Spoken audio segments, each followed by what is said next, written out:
ಆತ ದೇಶದ ಅತಿ ದೊಡ್ಡ ಭ್ರಷ್ಟಾಚಾರದ ಹಗರಣವನ್ನು ಬಯಲಿಗೆಳೆದ ರಾಜಕಾರಣಿ, ಲಂಚಕೋರ ರಾಜಕಾರಣಿಗಳ ಮಾನ ಹರಾಜು ಹಾಕುವ ಕೂಗುಮಾರಿ.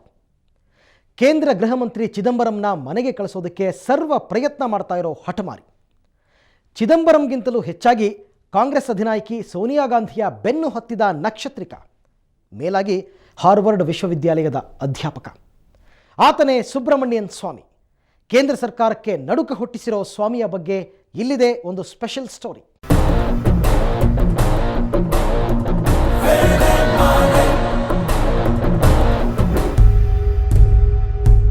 ಪ್ರಧಾನಮಂತ್ರಿ ಮನಮೋಹನ್ ಸಿಂಗ್ ತಮ್ಮ ಅಂಗಪಕ್ಷದವರಿಗಾಗ್ಲಿ ವಿರೋಧ ಪಕ್ಷದವರಿಗಾಗ್ಲಿ ಹೆದರ್ತಾರೋ ಇಲ್ವೋ ಗೊತ್ತಿಲ್ಲ.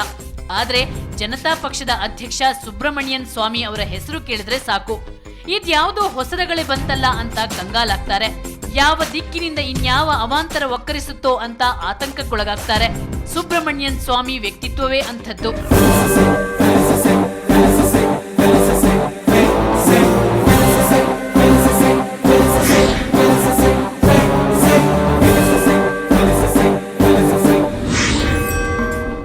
ಮೊನ್ನೆ ಆಗಿದ್ದನ್ನೇ ನೋಡಿ.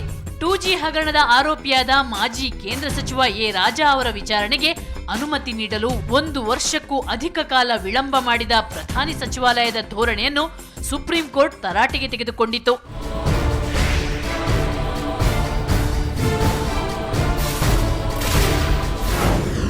ಯಾವುದೇ ಜನಸೇವಕನ ವಿಚಾರಣೆಗೆ ಸಂಬಂಧಿಸಿದಂತೆ ಅನುಮತಿ ನೀಡಲು ಆಯಾ ಇಲಾಖೆಗೆ ಗರಿಷ್ಠ 4 ತಿಂಗಳ ಕಾಲಾವಕಾಶ ನಿಗದಿ ಮಾಡಬೇಕೆಂದು ಕೋರ್ಟ್ ಸರ್ಕಾರಕ್ಕೆ ಸಲಹೆ ನೀಡಿತ್ತು.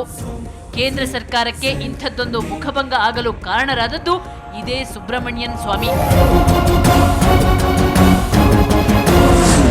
2G ಹಗರಣ ಬಯಲಿಗೆ ತಂದ ಸ್ವಾಮಿ.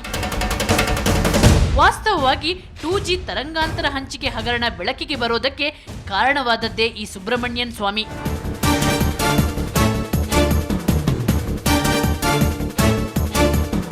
ತರಂಗಾಂತರ ಹಂಚಿಕೆಯಲ್ಲಿ ಭಾರೀ ಭ್ರಷ್ಟಾಚಾರ ಹಾಗೂ ಅಪರಾಧ ಸಂಚಿನ ಬಗ್ಗೆ ಪ್ರಸ್ತಾಪಿಸಿ ಸ್ವಾಮಿ ಅವರು 2008 ನವೆಂಬರ್ 20ರಂದು ಪ್ರಧಾನಿಗೆ ಪತ್ರ ಬರೆದಿದ್ರು.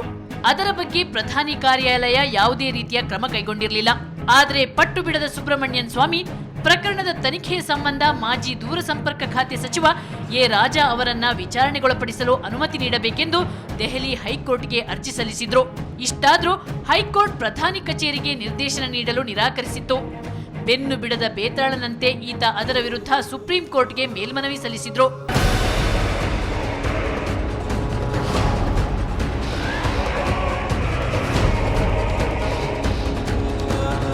ಮೇಲ್ಮನವಿಯ ವಿಚಾರಣೆ ನಡೆಸಿದ ನ್ಯಾಯಾಲಯವು ಪ್ರಧಾನಿ ಕಚೇರಿಗೆ ಕಪಾಳ ಮೋಕ್ಷ ಮಾಡಿತ್ತು. ಹಾಗಂತ ಸುಬ್ರಮಣಿಯನ್ ಸ್ವಾಮಿ ಅವರಿಂದ ತೊಂದರೆಗೆ ಸಿಕ್ಕಿ ಹಾಕಿಕೊಂಡವರಲ್ಲಿ ಪ್ರಧಾನಮಂತ್ರಿ ಮನಮೋಹನ್ ಸಿಂಗ್ ಅವರೇ ಮೊದಲಿಗರೆಯೇನಲ್ಲ. 2G ಹಗರಣದ ಸಂಬಂಧ ಎ ರಾಜಾ ಸೇರಿದಂತೆ ಹಲವು ರಾಜಕಾರಣಿಗಳು, ಹಿರಿಯ ಅಧಿಕಾರಿಗಳು ತಿಹಾರ್ ಜೈಲ್ ಸೇರಿದ್ದು ಈಗ ಹಳೆಯ ಕಥೆ. ಇವರೆಲ್ಲರ ನಂತರ ಸುಬ್ರಮಣಿಯನ್ ಸ್ವಾಮಿ ಅವರ ದೃಷ್ಟಿ ನೆಟ್ಟಿದ್ದು ಕೇಂದ್ರ ಗೃಹ ಸಚಿವ ಪಿ ಚಿದಂಬರಂ ಮೇಲೆ.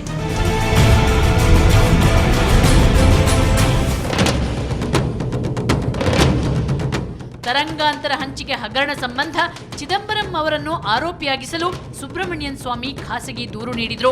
ಈ ಪ್ರಕರಣದ ತನಿಖೆ ನಡೆಸುತ್ತಿರೋ ನ್ಯಾಯಾಲಯವು ಸ್ವತಃ ಸುಬ್ರಮಣಿಯನ್ ಸ್ವಾಮಿ ಅವರೇ ಸಾಕ್ಷಿಯಾಗಲು ಅನುಮತಿ ನೀಡಿತ್ತು. ಅಲ್ಲದೆ ಪ್ರಕರಣಕ್ಕೆ ಸಂಬಂಧಿಸಿ ದಾಖಲೆಗಳನ್ನು ಕೋರ್ಟ್ಗೆ ಸಲ್ಲಿಸುವಂತೆ ಆದೇಶ ನೀಡಿತ್ತು.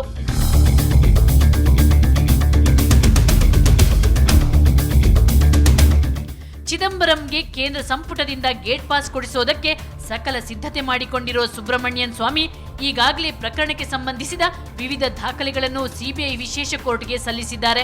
ಹಗರಣ ನಡೆದ ಕಾಲಕ್ಕೆ ಹಣಕಾಸು ಸಚಿವರಾಗಿದ್ದ ಚಿದಂಬರಂ ಟೆಲಿಕಾಂ ಗುತ್ತಿಗೆಗೆ ಸಂಬಂಧಿಸಿದಂತೆ ಪ್ರಧಾನಿಗೆ ಬರೆದ ಪತ್ರ, ಎ ರಾಜಾ ಜೊತೆ ಮತ್ತಿತರರ ಜೊತೆ ನಡೆಸಿದ ಸಭೆಗಳ ದಾಖಲೆಗಳನ್ನೆಲ್ಲ ಕೋರ್ಟ್ಗೆ ಸಲ್ಲಿಸಿದ್ದಾರೆ. ಚಿದಂಬರಂ ಕೊರಳಿಗೆ 2G ಉರುಳು. ಹೀಗೆ ದಿನೇ ದಿನೇ ಚಿದಂಬರಂ ಸುತ್ತ 2G ಹಗರಣದ ಉರುಳು ಬಿಗಿದುಕೊಳ್ಳುತ್ತಿದೆ. ಸುಬ್ರಮಣಿಯನ್ ಸ್ವಾಮಿ ನ್ಯಾಯಾಲಯದಲ್ಲಿ ನೀಡುವ ಹೇಳಿಕೆ ಹಾಗೂ ಇವರು ಸಲ್ಲಿಸೋ ದಾಖಲೆ ಪರಸ್ಪರ ಪೂರಕವಾಗಿದ್ದಲ್ಲಿ ಪಿ ಚಿದಂಬರಂ ಸ್ಥಾನಕ್ಕೆ ಕುತ್ತು ಬರುವ ಸಾಧ್ಯತೆ ಇದೆ. ಇನ್ನೊಂದೆಡೆ ಬಿಜೆಪಿ ಇದೇ ಕಾರಣ ಹಿಡಿದು ಚಿದಂಬರಂ ವಿರುದ್ಧ ಹೋರಾಟ ನಡೆಸುತ್ತಿದೆ. ಚಿದಂಬರಂ ಹೀಗೆ ಒಂದು ಕಡೆ ನ್ಯಾಯಾಲಯದೊಂದಿಗೆ ಹೋರಾಡ್ತಾ ಇದ್ರೆ ಮತ್ತೊಂದು ಕಡೆ ರಾಜಕೀಯ ವಿರೋಧಿಗಳ ಟೀಕಾಸ್ತ್ರಗಳಿಗೆ ಗುರಿಯಾಗುತ್ತಿದ್ದಾರೆ. ಹಾಗೆ ನೋಡಿದ್ರೆ ಸುಬ್ರಹ್ಮಣ್ಯನ್ ಸ್ವಾಮಿಯವರ ನಿಜವಾದ ಟಾರ್ಗೆಟ್ ಮನಮೋಹನ್ ಸಿಂಗ್ ಆಗಲಿ ಅಥವಾ ಚಿದಂಬರಂ ಆಗಲಿ ಅಲ್ಲ. ಅವರ ಗುರಿ ಸೋನಿಯಾ ಗಾಂಧಿ. ವಿಶ್ವಾಮಿತ್ರನ ಆದೇಶದಂತೆ ಸತ್ಯ ಹರಿಶ್ಚಂದ್ರನ ಬೆನ್ನು ಬಿದ್ದಿದ್ದ ನಕ್ಷತ್ರಿಕನಂತೆ ಸುಬ್ರಹ್ಮಣ್ಯನ್ ಸ್ವಾಮಿ ಸೋನಿಯಾ ಗಾಂಧಿ ಅವರನ್ನು ಕಾಡ್ತಾ ಇದ್ದಾರೆ. ಅದರ ಬಗ್ಗೆ ತಿಳಿಯೋಣ ಒಂದು ಸಣ್ಣ ಬ್ರೇಕ್ನ ನಂತರ.